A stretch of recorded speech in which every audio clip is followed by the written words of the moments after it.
Soma's baking and cooking থেকে সোমা বলছি। আজ আপনাদের সাথে শেয়ার করছি তেঁতুল ঝোল।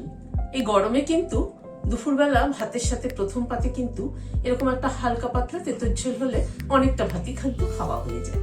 তাহলে চলুন একবার দেখে নিই কি করে বানালাম। তেঁতুল ঝোলের জন্য কিছু সবজি কেটে নিয়েছি। এখানে 5-6টা সজনে ডাঁটা কেটে নিয়েছি। এখন বাজারে কিন্তু খুব কচি কচি সজনে ডাঁটা পাওয়া যায়। এখানে একটা ঝিঙে নিয়েছি কেটে, একটা কাঁচা কলার হাফটা নিয়েছি। আর যেহেতু তেঁতুল ঝোল সেই জন্য উচ্ছে নিয়েছি একটা। উচ্ছের পরিমাণটা নিজেদের ইচ্ছে মতো নেবেন, আর একটু বেশিও দিতে পারেন। এখানে 2টো পটল কেটে নিয়েছি, এখানে একটা মিষ্টি আলু কেটে নিয়েছি। তেঁতুল ঝোলের জন্য একটা মশলা বেটে নিচ্ছি। 1 চামচ পোস্ত দিলাম, 1 টেবিল চামচ মতো ফ্রেশ নারকেল কোড়া দিলাম। আমি শিলনোড়ায় বেটে নিচ্ছি, আপনারা চাইলে মিক্সিতেও পেস্ট করে নিতে পারেন। অল্প একটু জল ছিটিয়ে দিলাম।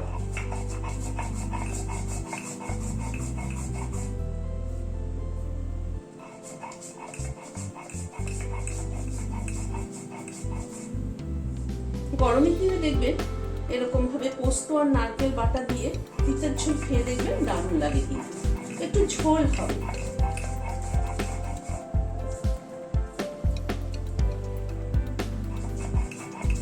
মশলাটাকে বেটে নিলাম।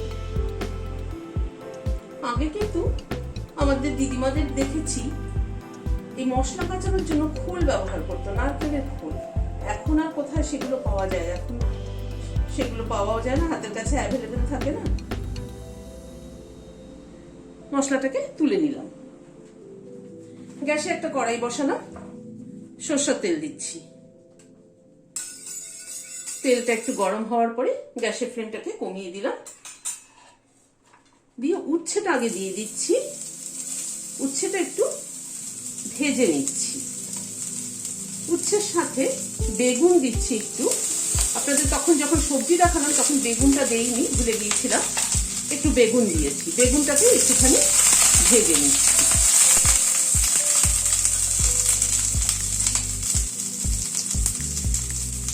অল্প একটু নুন দিয়ে দিলাম, সামান্য পরিমাণে একটু হলুদ দিয়ে দিলাম।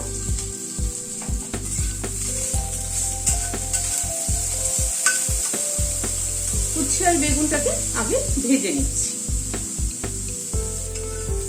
উচ্ছে আর বেগুনটাকে ভেজে নিলাম, ভেজে তুলে নিচ্ছি।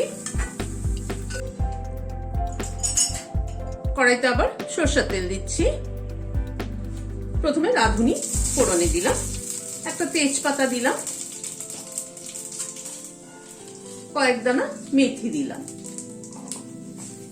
ফোড়নটাকে একটুখানি ক্র্যাক করিয়ে নিচ্ছি।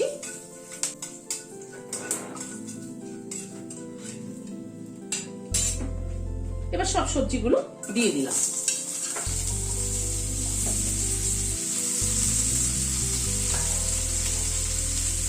একটু নুন দিয়ে দিলাম, অল্প একটু সামান্য পরিমাণে একটু হলুদ দিলাম। যেহেতু তেঁতুল ঝোল, তেঁতুল ঝোলে কিন্তু খুব একটা বেশি হলুদ ভালো লাগে না।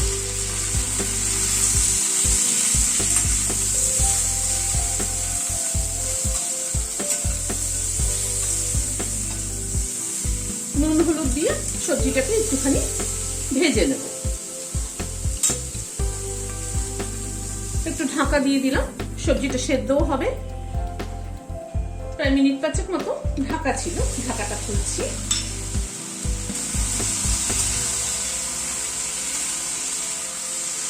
সবজিটা কিন্তু অনেকটাই মজে এসেছে। 1 চামচ মতো আদা বাটা দিলাম। আদা বাটাটা দিয়ে আবার একটু নাড়াচাড়া করে নিচ্ছি।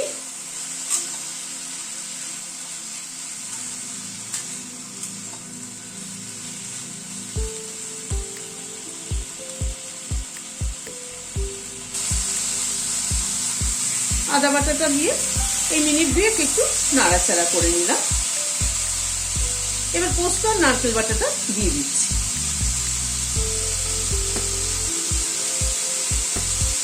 পোস্ত আর নারকেল বাটাটা দিয়ে একটু নাড়াচাড়া করে নেব।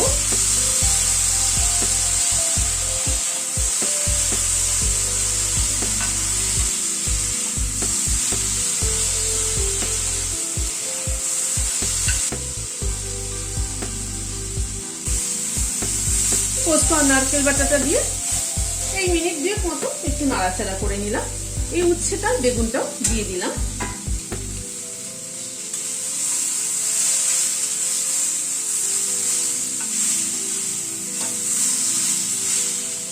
এবার গরম জল দিয়ে দিচ্ছি। যেহেতু এটা তিতর ঝোল, সেই জন্য ঝোলের পরিমাণটা কিন্তু একটু পরিমাণ মতো থাকবে, একটু ঝোল ঝোল মতো হবে। 1 চামচ চিনি দিয়ে দিলাম। 1 চামচও দিলাম না, 1 চামচেরও কম। ঢেকে দিচ্ছি একটু, সবজিটা একটু ঝোলের সাথে ফুটে উঠুক। মিনিট 3-4 মতো ফুটে উঠলো, ঢাকাটা খুলছি।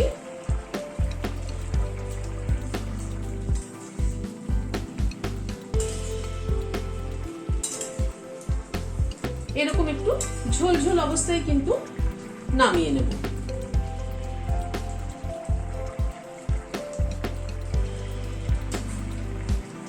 একবার একটু নুন মিষ্টিটা দেখে নিচ্ছি। ঠিক আছে, একদম। গ্যাসের ফ্লেমটাকে বন্ধ করে দিলাম, দিয়ে সার্ভ করে দিচ্ছি। গরম গরম ভাতের সাথে এই গরমের দিনে কিন্তু এরকম একটা তেঁতুল ঝোল প্রথম পাতে দারুণ লাগে। রেসিপিটি ভালো লাগলে একটা লাইক এবং সাবস্ক্রাইব করার অনুরোধ রইল। আর পাশের যে বেলের সিম্বলটা আছে সেটা কিন্তু অবশ্যই প্রেস করবেন, যাতে আমার পরবর্তী ভিডিও নোটিফিকেশন আপনাদের কাছে আগে পৌঁছে যায়। আজ তাহলে এখানে শেষ করছি। নমস্কার।